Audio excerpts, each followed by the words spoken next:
చూసి నిర్మానుష్య ప్రదేశంలో లైటింగ్ లేని ప్రదేశంలో ఆ మబ్బులో ఆయనే వస్తాడని తెలుసుకొని కొట్టి చంపినొచ్చు దెర్ ఇస్ మేబీ పాసిబిలిటీ.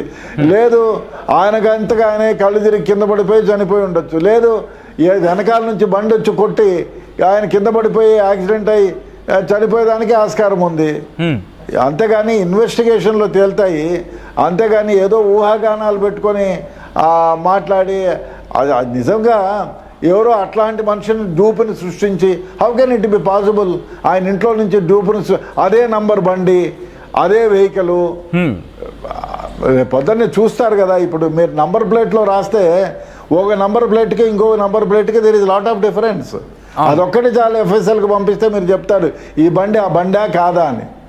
మీరు అదే నంబర్ రాసిచ్చినా ఒక్కొక్కరు స్ట్రోక్స్ ఒక రకంగా ఉంటాయి. ఇప్పుడు మీరు నా దగ్గర సంతకం పెట్టి నా చేతికి ఇచ్చి నేను అలాంటి సంతకమే పెట్టినా ఎఫ్ఎస్ఎల్కి పంపిస్తే బాబు ఈ స్ట్రోక్స్ వేరే ఆ స్ట్రోక్స్ వేరే వీడు రాసింది ఇది కాదని.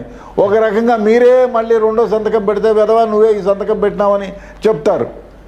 అంత ఇది ఇన్వెస్టిగేషన్లో it will be known to everything. కాకపోతే ఈ డిలే ఎందుకంటే పండుగలు వచ్చాయి వీళ్ళు పంపించారు. సో దానివల్ల కొంచెం డిలే అయినంత మాత్రాన ఏదో కుమ్మక్కైనట్టు కూడబలుక్కున్నట్టు కాదు. ఇన్వెస్టిగేషన్లో అన్నీ బయటకు వస్తాయి. ఒకవేళ ఎవరైనా మసిపూసి మారేడికాయ చేయాలని ప్రయత్నించినా అది కూడా బయటకు వస్తుంది కదా. It is not that easy nowadays. ఇది అంత సులభం కాదు అంత. ఎందుకంటే శాటిలైట్ దగ్గర నుంచి ఆయన దగ్గర ఫోన్ ఉంది. ఎవ్రీథింగ్ యూ కెనాట్ మ్యానిపులేట్ కదా. Everything will be there. కాబట్టి నిజము డెఫినెట్గా ముందుకు వస్తుంది. ఏం జరిగిండేది తెలిసిపోతుంది ఇవాళ కాకపోతే రేపు అంతే. కాకపోతే ఈ సోషల్ మీడియా వారికి ఆయన కొంచెం ప్రముఖుడై ఉన్న దానివల్ల అందరూ అగ్రేటివ్గా ఉన్నారు కాబట్టి కొంచెం ఇంకా రాలేదా అంటే ఇప్పుడు హార్ట్ మనం చెప్పినట్టు 72 సార్లు కొట్టుకుంటుంది.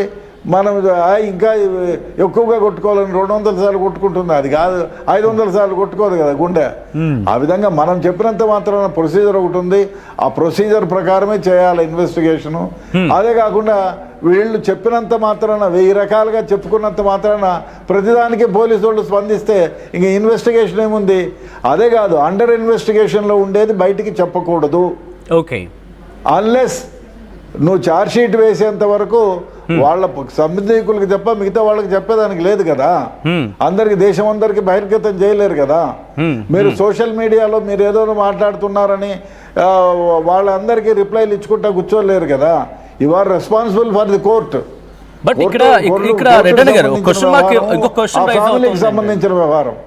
ఇక్కడ క్వశ్చన్ ఏం రైజ్ అవుతుందంటే ఈ రిపోర్ట్ని ఆలస్యం చేస్తున్న కొద్దీ రిపోర్ట్కి సంబంధించి మారిపోయే అవకాశం ఉంటుంది, లేకపోతే రిపోర్ట్ ప్రజెంట్ చేసే వాళ్ళు కొన్ని అంశాలను మర్చిపోయే అవకాశం ఉంటుంది అంటూ కూడా చెబుతున్న సందర్భం. సో ఇక్కడ ఎలా ఉంటుంది? పోస్ట్మార్టం రిపోర్ట్ అయిపోయిన వెంటనే ఇచ్చేస్తారా, లేకపోతే లేట్ అవుతుంది కొద్దీ ఇంపాక్ట్స్ ఉంటాయా?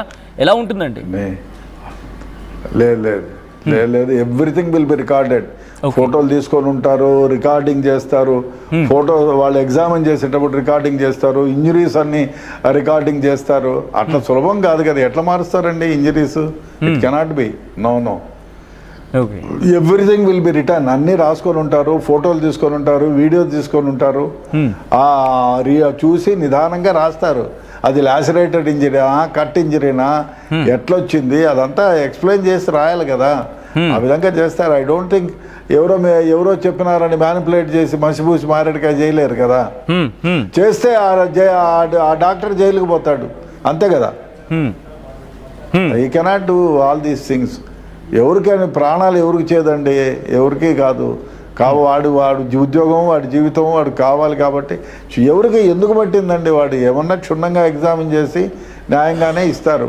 కాకపోతే కొంచెం లేట్ అయినందువల్ల ప్రజలు అగ్రెసివ్గా ఉండొచ్చు. కానీ ఆ ప్రముఖుడు అయినంత మాత్రాన, సపోజ్ మామూలు వ్యక్తి అనుకోండి, ఎవ్వరికీ తెలియని వ్యక్తి అనుకోండి, మనమంతా ఈ విధంగా మాట్లాడుకునే వాళ్ళం కాదు కదా.